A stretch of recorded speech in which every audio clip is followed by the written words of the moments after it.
Hello friends, कैसे हैं आप सब। आज की इस वीडियो में बात करेंगे सोलर सिस्टम के बारे में। काफ़ी इंपॉर्टेंट लेक्चर होने वाला आज का हमारा वीडियो। तो चलिए फिर वीडियो को स्टार्ट करते हैं। एक ही वीडियो में हम सोलर सिस्टम को खत्म करेंगे। आज का हमारा टॉपिक है सौरमंडल। सौरमंडल को हम सोलर सिस्टम कहते हैं। सबसे पहले समझ लेते हैं कि सौरमंडल होता क्या है। सूर्य की चारों ओर अंडाकार मार्ग पे सूर्य की परिक्रमा करने वाले ग्रह, उपग्रह, क्षुद्र ग्रह व उल्का पिंड को आदि मिलकर जो है सौरमंडल का निर्माण करते हैं। यानी कि सूर्य के चारों ओर ग्रह हो गया, उपग्रह हो गया, क्षुद्र ग्रह व उल्का पिंड जो है अपने अक्ष पर सूर्य की परिक्रमा करते हैं। ये सभी मिलकर सौरमंडल का निर्माण करते हैं। हमारे सौरमंडल में ग्रहों की कुल संख्या कितनी है तो 8 है। लेकिन 2006 से पहले ग्रहों की जो संख्या थी 9 थी। लेकिन बाद में प्लूटो ग्रह को बौना ग्रह की श्रेणी में रखा गया है। तब से हमारे ग्रहों की संख्या कितनी हो गई है, 8 हो गई है। ये बात करते हैं ग्रह किसे कहा जाता है और उपग्रह किसे कहा जाता है। जो सूर्य की परिक्रमा करते हैं उसे हम ग्रह कहते हैं। मान चलिए हमारा सूर्य है और ये उनका अक्ष है, ठीक है। किनका अक्ष मान के चलते हैं, ये हमारा पृथ्वी है, पृथ्वी का अक्ष है। पृथ्वी जो है सूर्य की परिक्रमा करता है, जिस कारण से वो क्या है, ग्रह है, ठीक है।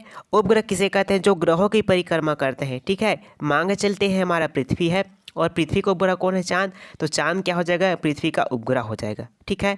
जो सूर्य की परिक्रमा करते हैं उसे हम ग्रह कहते हैं। लेकिन जो पृथ्वी की मतलब जो ग्रहों की परिक्रमा करते हैं उसे हम क्या कहते हैं, उपग्रह कहते हैं, ठीक है। हमारे सौरमंडल में जितने भी ग्रह हैं उनमें से शुक्र ग्रह और अरुण ग्रह को छोड़कर बाकी जितने भी ग्रह हैं वो सूर्य की परिक्रमा जो है पश्चिम से पूर्व की तरफ करते हैं। लेकिन जो हमारे अरुण ग्रह और शुक्र ग्रह जो है सूर्य की जो परिक्रमा करते हैं वो पूर्व से पश्चिम की तरफ करते हैं।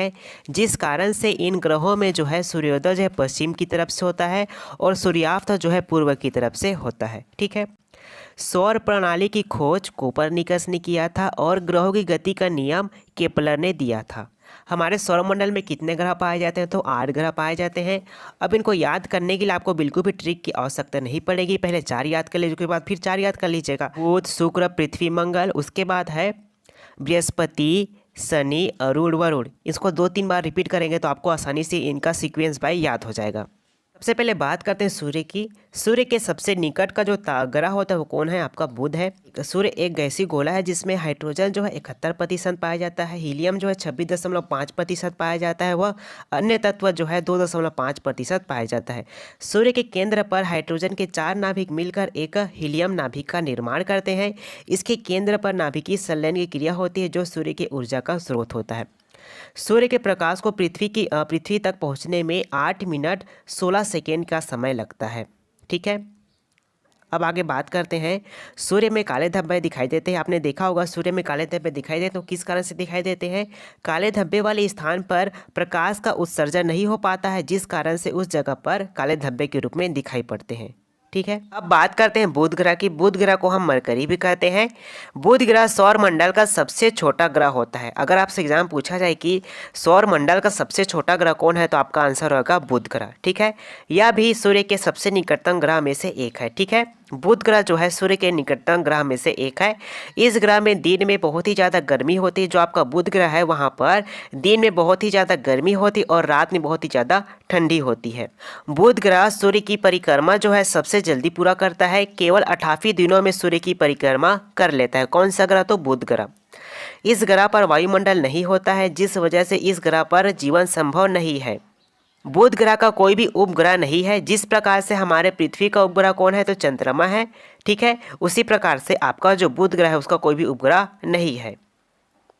अब आगे बात करते हैं शुक्र ग्रह की। शुक्र को हम क्या कहते हैं, वीनस कहते हैं। यह पृथ्वी के सबसे निकटतम ग्रह में से एक है, ठीक है। मतलब यह पृथ्वी के सबसे निकटतम ग्रह में से एक है। कौन सा ग्रह, तो आपका शुक्र। पूरे सौर मंडल में शुक्र ग्रह जो है सबसे चमकीला ग्रह है और सबसे गर्म ग्रह कौन है, आपका शुक्र ग्रह है। यह ग्रह पृथ्वी की परिक्रमा पूर्व से पश्चिम की तरफ करता है। किस दिशा से करता है, तो पूर्व से पश्चिम की तरफ करता है, जिस वजह से इस ग्रह में जो सूर्योदय होता है वो पश्चिम की तरफ होता है और सूर्यास्त जो है पूर्व की तरफ होता है, ठीक है। शुक्र ग्रह को इवनिंग स्टार या फिर मॉर्निंग स्टार के नाम से भी जाना जाता है। शुक्र ग्रह का आकार जो है पृथ्वी के समान होता है, जिस वजह से शुक्र ग्रह को और कई नामों से जाना जाता है। शुक्र ग्रह को अर्थ ट्विन यानी कि पृथ्वी का जुड़वा ग्रह, अर्थ सिस्टर यानी कि पृथ्वी के बहन के नाम से भी जाना जाता है। शुक्र ग्रह का भी कोई भी उपग्रह नहीं होता है। इस ग्रह में मतलब शुक्र ग्रह में वायुमंडल में 95% कार्बन डाइऑक्साइड पाया जाता है और 3.5% आपका नाइट्रोजन गैस पाया जाता है। अगला है हमारा पृथ्वी। अब पृथ्वी की बात करते हैं। यह सौरमंडल का एक मात्र ऐसा ग्रह है जहाँ पर जीवन है। ठीक है, पृथ्वी के विषुवत व्यास और ध्रुवीय व्यास के बीच लगभग 43 किलोमीटर का अंतर होता है। ठीक है, पृथ्वी के विषुवत व्यास और ध्रुवीय व्यास के बीच कितने किलोमीटर का अंतर होता है? 43 किलोमीटर का अंतर होता है। हमारे पृथ्वी का जो विषुवत व्यास है वो कितना है? 12,556 किलोमीटर है और ध्रुवीय व्यास जो है 12,514 किलोमीटर है। इन दोनों के बीच का अंतर कितना है? 43 किलोमीटर का अंतर है। ठीक है, पृथ्वी अपने अक्ष पर 23.1/2 डिग्री झुकी हुई है। पृथ्वी अपने अक्ष से पश्चिम से पूर्व की तरफ 27 किलोमीटर प्रति मिनट की गति से घूमती है और यह एक चक्कर 23 घंटा 56 मिनट 4 सेकंड में पूरा करती है। पृथ्वी पर जल की उपस्थिति के कारण इसे नीला ग्रह भी कहा जाता है। पृथ्वी पर जल पाए जाने के कारण इन्हें क्या कहा जाता है? नीला ग्रह के नाम से भी जाना जाता है। पृथ्वी जो है एक चक्कर कितना मिनट पूरा करता है? 23 घंटा 56 मिनट 4 सेकंड में पूरा करता है। ठीक है, पृथ्वी का एकमात्र उपग्रह कौन है? चंद्रमा है। ठीक है, पृथ्वी का एकमात्र उपग्रह कौन है? चंद्रमा है। चंद्रमा जो है किसकी परिक्रमा करता है? तो वो पृथ्वी की परिक्रमा करता है। हमें अर्थ से चंद्रमा दिखाई देता है तो उसकी कुल सतह का केवल 59% ही हमें दिखाई देता है। पृथ्वी को सूर्य की परिक्रमा करने में 365 दिन 5 घंटे 48 मिनट 40 सेकंड का समय लग जाता है। ठीक है, लगभग हमारे 365 दिन और 6 घंटे का समय। ठीक है, तो 6 को जब हम 4 से गुना करेंगे, गुना करें कितना? 6 चौको 24, तो 24 यानी कि एक दिन में कितने घंटे होते हैं? तो 24 घंटे हो जाते हैं। तो एक दिन और बढ़ जाएगा इसमें।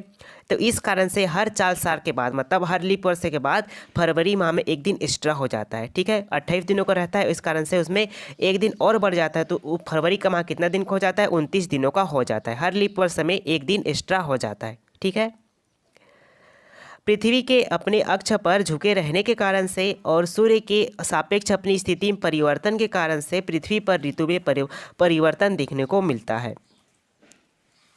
सबसे अधिक चमकीला तारा कौन है? साइरस है, जिसे डॉग स्टार कहते हैं, जो पृथ्वी से लगभग 9 प्रकाश वर्ष की दूरी पर स्थित है। अब हम बात करते हैं पृथ्वी की दूरी की। ठीक है, सूर्य से पृथ्वी की दूरी की। पृथ्वी अपने अक्ष पर सूर्य की परिक्रमा करता है, जिसके कारण से सूर्य से इसकी दूरी जो है बदलती रहती है। पहले बात करते हैं अधिकतम दूरी। सूर्य और पृथ्वी की अधिकतम दूरी कितनी है? 15.21 करोड़ किलोमीटर है। ठीक है, और न्यूनतम दूरी कितना है इनका? सूर्य से पृथ्वी की न्यूनतम दूरी 14.70 करोड़ किलोमीटर है। सूर्य और पृथ्वी की जो अधिकतम दूरी कब होती है? तो 4 जुलाई को होती है।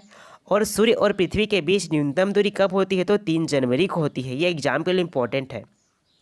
पृथ्वी और सूर्य के बीच की औसत दूरी को खगोलीय एकक कहते हैं। ठीक है, पृथ्वी और सूर्य के बीच की औसत दूरी को हम खगोलीय एकक कहते हैं। अगला है हमारा मंगल। मंगल को मार्स भी कहा जाता है। मंगल ग्रह को लाल ग्रह के नाम से भी जाना जाता है, यानी कि रेड प्लैनेट नाम से किसे जाना जाता है? तो मंगल ग्रह को जाना जाता है। मंगल ग्रह में आयरन ऑक्साइड की उपस्थिति के कारण इस ग्रह का रंग जो है लाल है।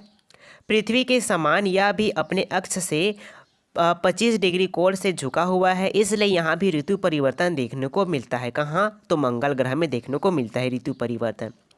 इस ग्रह में वायुमंडल की पतली परत पाई जाती है, जिसमें नाइट्रोजन तथा आर्गन गैसें पाई जाती है।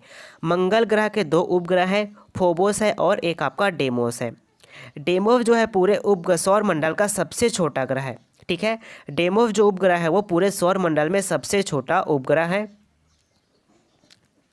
सौर मंडल का सबसे बड़ा ज्वालामुखी कहाँ पाया जाता है? तो मंगल ग्रह में पाया जाता है, जिसका नाम है ओलिपस मेसी। क्या नाम है? Olympus Messi.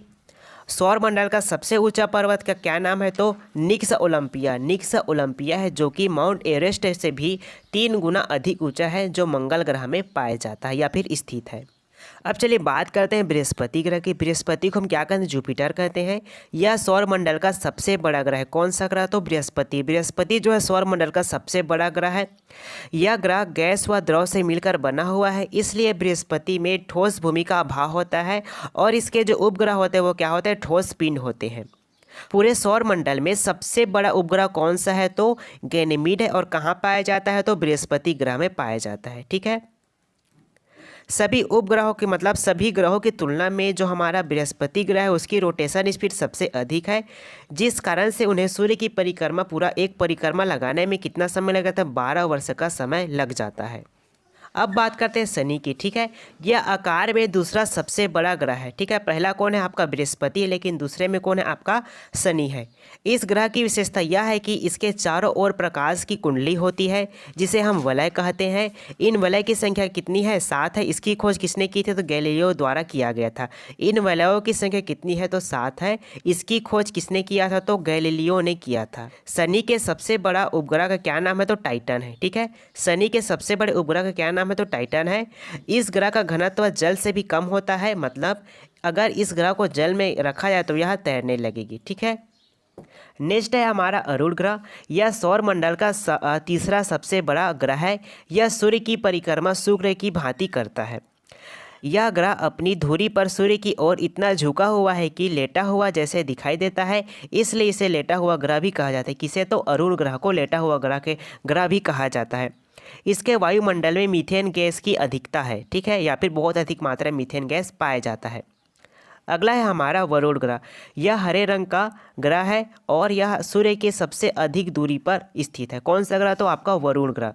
मीथेन की अधिकता होने के कारण यह ग्रह का प्रकाश हरे रंग का होता है। कौन से ग्रह? तो और वरुण ग्रह का। ठीक है, वीडियो पसंद है तो वीडियो को लाइक कमेंट शेयर जरूर करें। अगले वीडियो में हम सौर मंडल्स के लिए आपके लिए 50 क्वेश्चन का टेस्ट लेकर आएंगे, तो बने रहिएगा।